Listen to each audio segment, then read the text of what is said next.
रस का दूसरा भाग है हास्य रस। दूसरा प्रकार। इसका स्थायी भाव हास होता है। आश्रय श्रोता, पाठक, दर्शक सभी हो सकते हैं। आलंबन विकृत वेशभूषा, विकृत वाणी या विकृत रूप वाले व्यक्ति अथवा स्थिति की अलग ढंग की स्थिति। उद्दीपन आलंबन की विचित्र वेशभूषा, कि जिसको देखते हैं उसकी अगर विचित्र वेशभूषा है तो उसको देखकर हास अर्थात हंसी आती है। चेष्टाएं सामाजिक रीति रिवाज के विपरीत हास्यप्रद आचरण, कि समाज में जो आचरण होता है उसके विपरीत आचरण आदि। अनुभाव इसमें होगा आँखों का खिलना, तालियां बजाना, हिलना, हंसना, मुस्कुराना आदि। संचारी भाव होंगे चपलता, हर्ष आदि। अनुभावों के आधार पर हास्य रस की उत्पत्ति होती है। हास्य रस के 5 भेद इसमें आते हैं। पहला स्मित, वह शिष्ट हास्य है। वह उत्तम प्रकृति के लोगों में दिखाई देता है।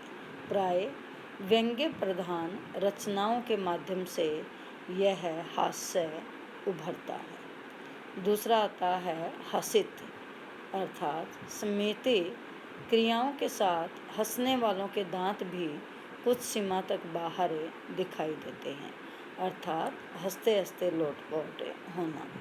विहसित, कुछ मधुर स्वर भी मुख से निकलने लगते हैं। अवहसित, मुख से निकलने वाली ध्वनि के साथ साथ शरीर भी हिलने लग जाता है। अपहसित, हंसते हंसते आँखों में पानी तक आ जाता है। तो हंसी को मनोविज्ञान और प्रकृति के आधार पर निश्चल हंसी, स्वार्थपूर्ण हंसी, कूटनीतिक हंसी, क्रूर हंसी, अट्टहास आदि भेद भी हो जाती हैं। अर्थात हास्य रस में स्थायी भाव होगा हास, हास्य चेष्टाएं, विकृत रूप, वेशभूषा, आकार और वाणी, ये हास्य रस की उत्पत्ति के कारण बनते हैं। जैसे उदाहरण देखिए, मुझे मसखरा नौकर लादूं बुद्ध दुल्हा, तू इतराती धूम और वह घर पर फूके चूल्हा। तो इसमें हंसी का भाव आया है।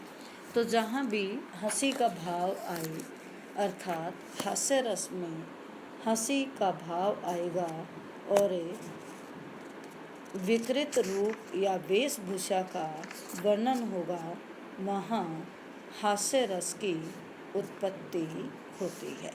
अर्थात हास्य रस में खुशी मिलती है और इसमें अनेक तरह से व्यक्ति लोटपोट हो जाता है या कई बार हंसते हंसते आँखों से पानी भी निकल पड़ता है।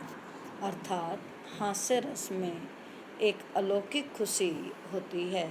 व्यक्ति हंस हंस कर उसका बुरा हाल हो जाता है। तो किसी भी काव्य रचना को पढ़ने से या देखने से हास्य आता है।